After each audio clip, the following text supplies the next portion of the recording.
Assalamualaikum warahmatullahi wabarakatuh. Perkenalkan, nama saya Novia Lestari. Perkenalkan, nama saya Syaira Zalika. Perkenalkan, nama saya Ida Farida. Kami dari kelas 12 IPS 1 ingin menjelaskan tentang pemberontakan PKI 1948. Pemberontakan PKI pada tahun 1948 atau juga disebut peristiwa Madiun adalah pemberontakan komunis yang terjadi pada tanggal 18 September 1948 di kota Madiun. Pemberontakan ini dilakukan oleh Front Demokrasi Rakyat yang terdiri atas Partai Komunis Indonesia, Partai Sosialisasi Indonesia, Partai Buruh Indonesia, Pemuda Rakyat, dan Sentral Organisasi Buruh Seluruh Indonesia. Latar belakang pemberontakan ini diawali dengan jatuhnya Kabinet RI yang pada waktu itu dipimpin oleh Amir Saifuddin karena kabinetnya tidak mendapat dukungan lagi sejak disepakatinya Perjanjian Renville.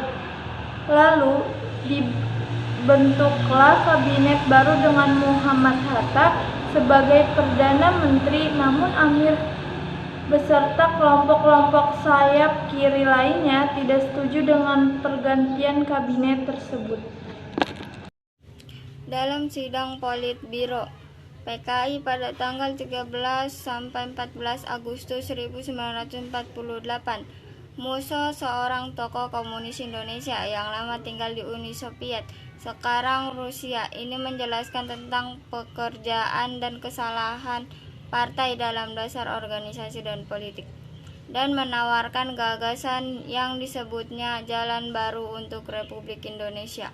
Musso menghendaki satu partai kelas buruh dengan memakai nama yang bersejarah, yakni PKI. Untuk itu harus dilakukan fusi tiga partai yang beraliran Marxisme-Leninisme, PKI ilegal, Partai Buruh Indonesia (PBI), dan Partai Sosialis Indonesia (PSI). PKI hasil fusi ini akan memimpin revolusi proletariat untuk mendirikan sebuah pemerintahan yang disebut Komitmen Nasional. Selanjutnya Musso menggelar rapat raksasa di Yogyakarta. Di sini dia melontarkan pentingnya kabinet presidensial diganti jadi kabinet Front Persatuan. Musso juga menyerukan kerjasama internasional terutama dengan Uni Soviet untuk mematahkan blokade Belanda. Untuk menyebarkan gagasannya, Musso berserta Amir dan sekelompok kiri lainnya berencana untuk menguasai daerah-daerah yang dianggap strategis di Jawa Tengah dan di Jawa Timur, yaitu Solo, Madiun, Kendiri, Jombang, Bojonegoro, Cepu, Purwodadi, dan Wonosobo. Penguasaan itu dilakukan dengan agitasi, demonstrasi, dan aksi-aksi pengacuan lainnya. 1. Rencana itu diawali dengan penculikan dan pembunuhan tokoh-tokoh yang dianggap musuh di kota Surakarta, serta mengadu domba kesatuan-kesatuan TNI setempat termasuk Kesatuan Siliwangi yang ada di sana. Mengetahui hal itu, pemerintah langsung memerintahkan kesatuan-kesatuan TNI yang tidak terlibat adu domba untuk memulihkan keamanan di Surakarta dan sekitarnya. Operasi ini dipimpin oleh Kolonel Gatot Subroto. Sementara perhatian semua pihak pro pemerintah terkonsentrasi pada pemulihan Surakarta pada 18 September 1948. PKI atau PDR menuju ke arah timur dan menguasai kota Madiun, Jawa Timur. Pada hari itu juga diproklamasikan berdirinya Republik Soviet Indonesia. Hari berikutnya, PKI atau PDR mengumumkan pembentukan pemerintahan baru.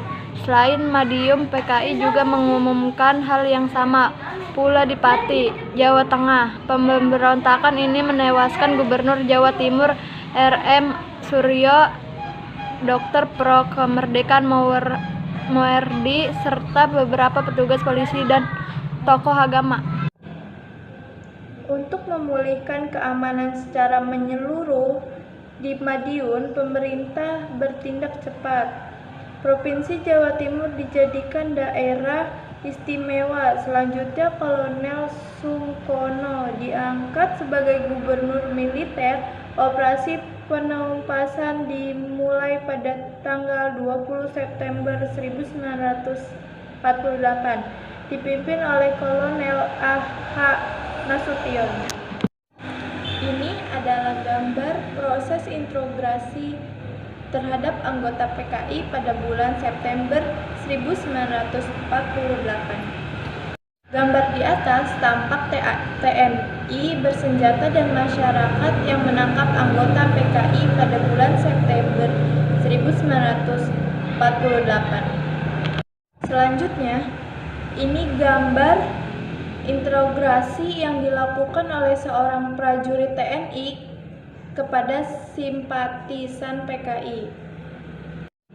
Sementara sebagian besar pasukan TNI di Jawa Timur berkonsentrasi menghadapi Belanda. Namun dengan menggunakan 2 brigadir dari cabang Divisi 3 Siliwangi serta kesatuan-kesatuan lainnya yang mendukung Republik, semua kekuatan pemberontakan akhirnya dapat dimusnahkan. Ini adalah kondisi korban sebelum dieksekusi. Ini gambar korban eksekusi yang sedang dieksekusi. Selanjutnya, ini kondisi korban yang setelah dieksekusi. Yang satu ini gambar foto setelah dilakukan eksekusi terbuka kepada anggota PKI pada bulan September 1948. Eksekusi yang dijalani oleh anggota PKI bukan hanya dipenggal, tetapi mereka juga dieksekusi massal dengan cara ditembak. Ini foto-foto eksekusi yang dilakukan secara massal. Salah satu operasi penumpasan ini adalah pengejaran musuh yang melarikan diri ke Sumoroto, sebelah barat Ponorogo.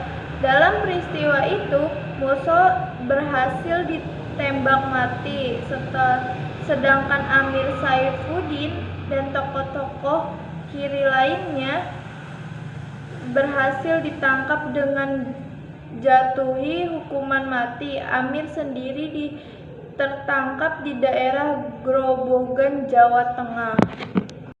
Sekian dari kami. Wassalamualaikum warahmatullahi wabarakatuh.